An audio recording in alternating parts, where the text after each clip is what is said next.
Rain, Canto 5. Water, water everywhere. The water of Namataro, home of Lolwe, the spirit of the great lake, was wide and flat, and the raft drifted along unbidden.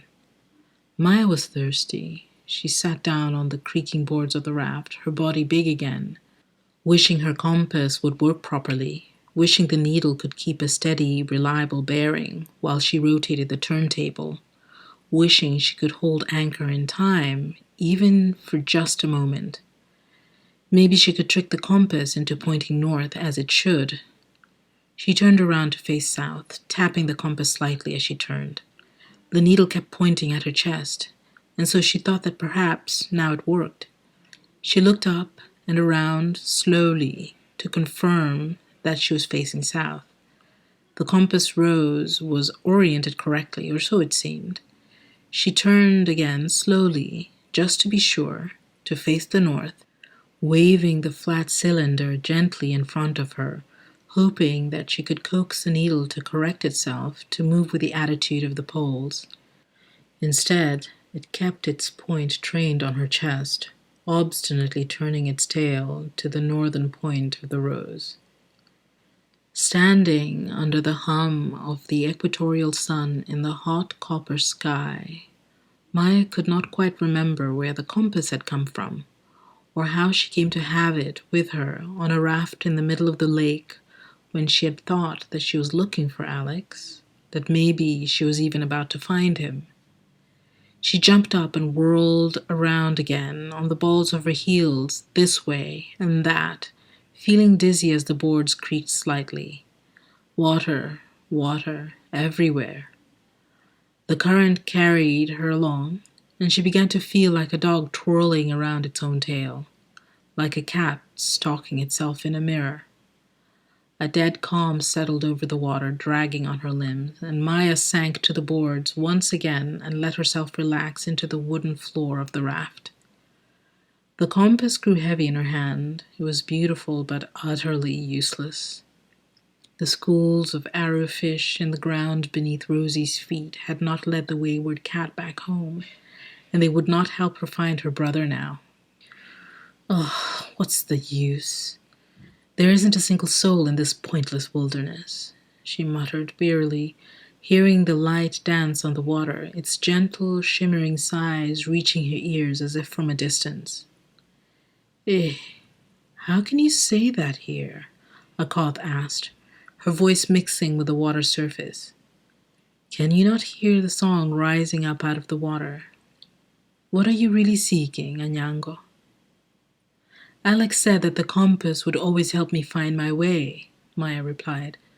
But I can't make it work properly. I can't find him no matter where I look. She stopped as if sobbing and bowed her head. She wanted Alex. A dozen years gone by, and she still did not know where he had gone when he vanished from Lisbon. Before he disappeared, just like that, she had never considered what it was like to endure a void that would not abate. Since the day she was born, she could always be sure of when in time she actually was, because Alex was her constant anchor in the world of time. Now, drifting along the lake on a raft still bereft, idle as a painted ship, Maya wondered whether she had finally lost all stable footing in the world of time forever. Oh, Polo sees many things, but he's still just a boy, my child, Akath said, drawing near to Maya. But don't worry, every soul is already here, in the water, all around us, singing the songs that we become. Something akin to hope, clad in the tattered rags of irrepressible fear, suddenly squeezed Maya's chest. Opolo sees. She heard that right. He is still. He is still. He had not actually vanished, just gone somewhere else. Not until she heard those words did Maya allow herself, in a dozen years, to imagine that she might never see him again. Where is he? She wanted to scream, but she held her tongue. Real hope, newly sprouted, was still a tender and fragile shoot. For now, she would just let its root find anchor, and then she would ask. Water, water, everywhere. A Koth began the way she told and ended every story. These are the songs where we come from.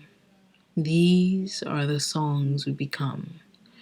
The renewed hope in Maya now offered her full attention to Mama Koth. Just like Alex, Maya loved to listen to their great-grandmother when she sang the songs of their origins because he had taught her to cherish them too. He also tried to teach her to love the tales of navigators and ancient mariners that he found in their father's abandoned books. But it was in vain that she sought to experience the mysterious enchantment that made him glow when he told her about his maritime heroes. Water, water, everywhere. These are the songs we become. But long before we came, a Koth's story sang. In the beginning, when there was nothing in the world except mountains and rivers and lakes and ocean, when not a single beast walked upon the earth nor beat its wings in the air, Nyasai touched the river and quickened it to bring out creatures of every kind to roam the land and sky. One by one, the young Nile, still nameless, brought forth frogs and crocodiles and birds galore. Lizards, geckos, and chameleons clambered ashore and wandered into the plains and highlands. Snails and slugs inched along, daring the tortoise to move even more slowly. Egrets and kingfishers, weaver birds and flamingos, pelicans, hippos, rhinos, gazelles, giraffes, buffalo, okapi, cheetahs, hyenas. The sacred ibis strutted the banks of the great river alongside the elephant herd and saw that the birth of creation was good. What difference does it make where they come from? Maya muttered, interrupting the memory of a Koth's warbling voice. What difference does any of this make? A note of agitated panic crept into her voice. My compass doesn't work. I can't find my way. I can't find the way no matter what I try. Eh, if that is what you want to find, then why do you keep looking down? A Koth said quietly. Maya responded by looking up to the sky, nervous, impatient, and then out onto the water. It looked just like the Atlas water in the children's playroom, and also just like the lake beneath their great-grandmother's fishing boat. For a moment, but only a moment, it even sounded the same. She suddenly felt calm again, the compass a feather in her hand. A still wind played on the water, tickling it and making tiny, jagged ripples on its surface. Sunbeams that had earlier seemed hotly unforgiving now bounced into the ripples in an unsteady dance, sparkling like sighing bells. A dragonfly swayed drunkenly just above the water, mesmerized by the whispering shimmer, swooning in the somnolent heat. Maya watched, drawn into the dance, now hearing the sound more clearly, a sound that so resembled her brother's quiet, laughing voice. As she thought of Alex, a sharp pang sent salt tears pricking her eyes and stinging her nostrils. Everything had changed in the 12 years since the day he vanished. She reached for him, hopelessly, now in his silence, because to her the world was his voice speaking. Every memory in her mind, every dream, had been his quiet, laughing voice describing and explaining everything as if he loved nothing better, even the ugly, tragic things. And everywhere sunlight bounced on water, Maya heard the echoes of that voice whose silence made the world invisible, untouchable, unreal. A slow, sticky tear crawled down her cheek and dropped to the boards below as she thought of the beginning of the world in the voice of her brother. Opolo, this is your sister, a Koth had said to him. Marja had been his simple reply. Would the world end in his silence? The patience Akoth talked so much about traveled the world of time in league with hope, but faith, their sacred sister, sat alone, like patience on a monument smiling at grief. Maya hated how hope let her believe that everything had meaning, even Alex's silence, Alex's disappearance. Hope softened the brutal memory of loss and made every living soul pretend not to pretend, that they were just pretending not to hope. Only those who tucked memory away into the carefully hidden folds of willful oblivion could hope without pretending. And so they suffered the absence of hope until they could learn to forget.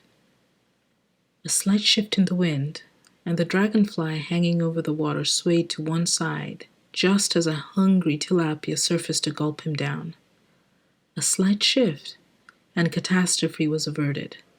The dragonfly spared to hover on. A shift, and hope was dashed to waste for the famished fish. A tasty mouthful and coveted had slipped just out of reach because a slight shift had come into the wind. Lunch would be a dull affair, soured by the memory of a missed morsel snatched by forces alien to the tilapia, who knew everything of currents and little of winds. The dragonfly was still dangling over the water when a gentle splash just beneath him betrayed another attempted ambush. But again the wind, or perhaps his own wits. Lucky devil. In the next instant, shimmering light jangled on the surface of the water as Maya's eyes fixed upon the insect that was now distancing itself with an alacrity that belied his earlier stillness. Luminous shards of fractured sun rays flashed on the water more starkly, with greater dissonance. Maya closed her eyes, her head drooping. Her body ached, her eyes ached, her ears and her mind. Her heart, most of all, was tired and sore from grief. Anyango, look up if you want to find your way, Akoth urged her, humming under her breath. These are the songs where we come from. These are the songs we become. Maya opened her eyes wearily, wishing she could at least hear Alex again. Instead, her great-grandmother's voice singing about the creation of the world filled her head. Akoth continued to sing about Nyasaye touching the river. Her voice warbled gently, dancing over the water's surface where the dragonfly had been. The voice had not changed from Maya's own memories. As her great-grandmother tremulously intoned her song of creation, Maya looked up to see the children of the river rising out of the water.